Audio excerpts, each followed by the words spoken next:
Hi friends, welcome back to another video. ഞാൻ നിങ്ങളുടെ സ്വന്തം നൂനു.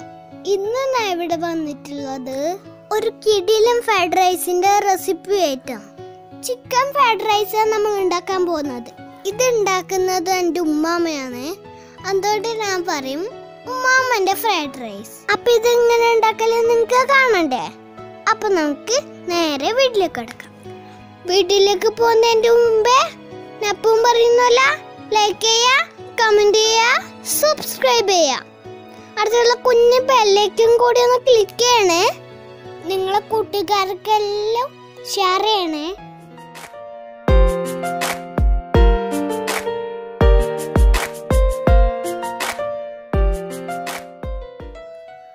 ആദ്യം തന്നെ 1 കിലോ ബസ്മതി റൈസ് കഴുകി വൃത്തിയാക്കി എടുത്തതാണിത്. ഇത് കുതിർത്തി വെക്കേണ്ട ആവശ്യമൊന്നുമില്ല. അടുത്തത് ഒരു പാൻ അടുപ്പത്ത് വെച്ച് അതിലേക്ക് കുറച്ചധികം തന്നെ വെള്ളം ഒഴിച്ചെടുത്തിട്ടുണ്ട്. അത് തിളച്ചു വരുമ്പോ അതിലേക്ക് ആവശ്യത്തിന് ഉപ്പിട്ടെടുക്കുക. കൂടെ 2 ടീസ്പൂൺ ഓയിലും കൂടി ഒഴിച്ചെടുക്കുക. ചോറ് ഒട്ടിപ്പിടിക്കാതിരിക്കാനാണ് ഓയിൽ ഒഴിച്ചെടുക്കുന്നത്. ഇനി നമുക്കതൊന്ന് ഇളക്കി കൊടുക്കാം. വെള്ളം നന്നായി തിളച്ചു വന്നിട്ടുണ്ട്. ഇനി നമുക്കിതിലേക്ക് കഴുകി വെച്ച അരി ഇട്ടെടുക്കാം. ഒരു കാര്യം ശ്രദ്ധിക്കാനുള്ളത്, ഫ്രൈഡ് റൈസിന് നമ്മൾ അരി മുഴുവനായിട്ട് വേവിക്കരുത്. അറ്റ്ലീസ്റ്റ് 90% കുക്കാകാൻ പാടുള്ളൂ. ഇനി നമുക്കിതൊന്ന് അടച്ചു വെച്ച് വേവിക്കാം. ഈ സമയത്ത് നമുക്കിതിലേക്ക് ആവശ്യമായ ചിക്കൻ മാഗ്നേറ്റ് ചെയ്തെടുക്കാം. അതിനു വേണ്ടി ഏകദേശം 1 കിലോ ചിക്കനാണ് എടുത്തിട്ടുള്ളത്. ഇതിന്റെ ബോണ് കളഞ്ഞിട്ടില്ല. ഇതിലേക്ക് 1 teaspoon salt, 1 teaspoon pepper powder, 2 teaspoon cornflour, ഇത് ഓപ്ഷണലാണ് കേട്ടാ, 2 ടീസ്പൂൺ സോയാ സോസ്, ഇതെല്ലാം ചേർത്ത് നന്നായി മിക്സ് ചെയ്തെടുക്കാം. ഇതിപ്പോ നന്നായി മിക്സായി വന്നിട്ടുണ്ട്. ഇനി 15 മിനിറ്റ് റെസ്റ്റ് ചെയ്യാൻ വെക്കാം. ഈ സമയത്ത് നമുക്കൊരു ബൗളിലേക്ക് 2 മുട്ട പൊട്ടിച്ചൊഴിച്ചു കൊടുക്കാം. 2 വലിയ മുട്ടയാണ് കേട്ടോ യൂസ് ചെയ്തിന്. ഇനി ഇതിലേക്ക് 1/2 ടീസ്പൂൺ പെപ്പർ പൗഡറും ആവശ്യത്തിന് ഉപ്പും ചേർത്ത് നന്നായി മിക്സ് ചെയ്യാം. ഇതിപ്പോ നന്നായി മിക്സ് ആയി വന്നിട്ടുണ്ട്. ഇനി നമുക്കിതൊന്ന് റെസ്റ്റ് ചെയ്യാൻ വെക്കാം. ഈ ടൈം ആവുമ്പോഴേക്ക് റൈസ് പാകത്തിന് വെന്ത് വന്നിട്ടുണ്ട്.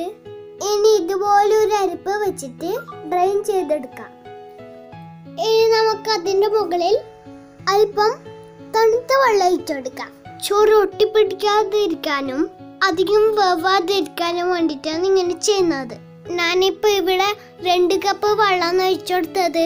ഇനി ഇതിപ്പോ ചൂടാറിയതിനു ശേഷം അല്പസമയം ഫ്രിഡ്ജിൽ വെക്കാം. ഈ സമയത്ത് നമുക്ക് ഒരു പാൻ അടുപ്പത്ത് വെച്ച് അതിലേക്ക് നേരത്തെ മാഗ്നേറ്റ് ചെയ്ത് വെച്ച ചിക്കൻ ഓരോന്നായിട്ട് ഇട്ട് കുക്ക് ചെയ്യാൻ വെക്കാം. എണ്ണയൊന്നും ഒഴിച്ചു കൊടുക്കേണ്ട ആവശ്യമില്ല, ജസ്റ്റ് വേവിച്ചെടുക്കാൻ വേണ്ടിട്ടാണ്.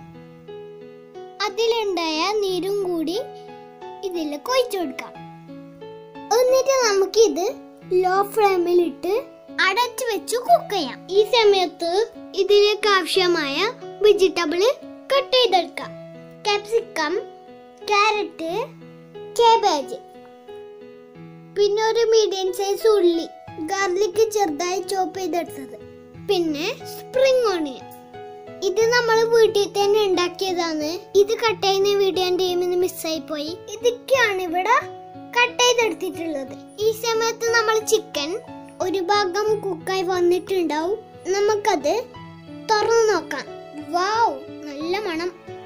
ഇനി നമുക്കിതൊന്ന് മറിച്ചു വിട്ട് കൊടുക്കാം. ഇതിൽ നല്ലോണം ചിക്കൻ്റെ നീര് ഇറങ്ങിയിട്ടുണ്ട്.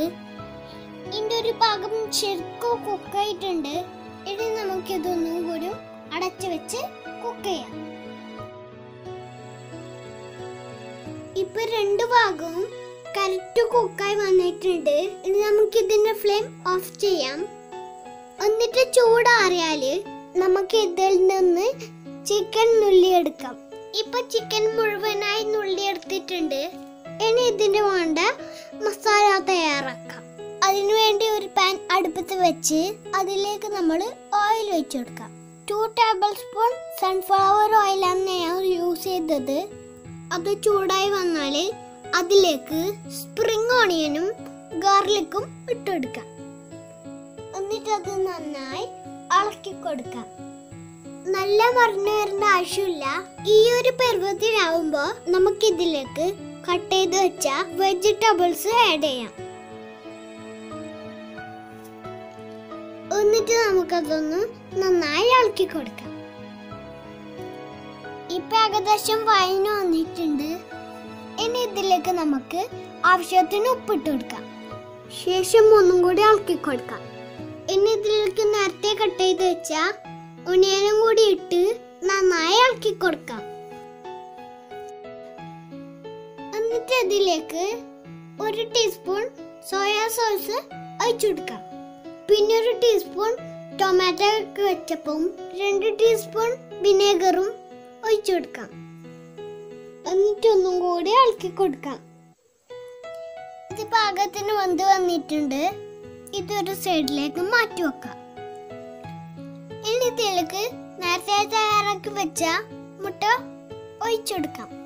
എന്നിട്ട് നമുക്കിതൊന്ന് ഇളക്കി കൊടുക്കാം. ഇവിടെ ഇപ്പൊ മുട്ട റെഡി ആയിട്ടുണ്ട്. ഇനി എല്ലാം കൂടി നമുക്ക് മിക്സ് ആക്കാം. ഇനി ഇതിലേക്ക് നമുക്ക് ചിക്കനും കൂടി ആഡ് ചെയ്ത് കൊടുക്കാം.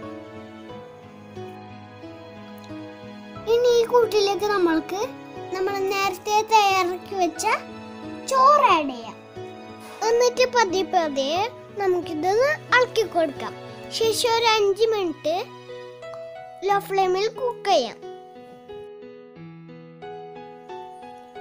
ഇപ്പൊ 5 മിനിറ്റ് ആയിട്ടുണ്ട്. നമ്മളെ ഫ്രൈഡ് റൈസ് റെഡി ആയിട്ടുണ്ട്. നല്ല സൂപ്പർ ടേസ്റ്റ് ആണ്. ഇത് നിങ്ങൾ എന്തായാലും ഉണ്ടാക്കി നോക്കണം. എല്ലാവർക്കും ഇഷ്ടപ്പെടും. അപ്പൊ ഇത്രയല്ലോ ഇന്നത്തെ വീഡിയോ. അപ്പൊ നിങ്ങൾക്ക് ഈ വീഡിയോ ഇഷ്ടപ്പെട്ടിട്ടുണ്ടെങ്കിൽ ലൈക്ക് ചെയ്യുക, ഷെയർ ചെയ്യുക, കമന്റ് ചെയ്യുക. സബ്സ്ക്രൈബ് ചെയ്തവരാണെങ്കിൽ സബ്സ്ക്രൈബ് ചെയ്യുക.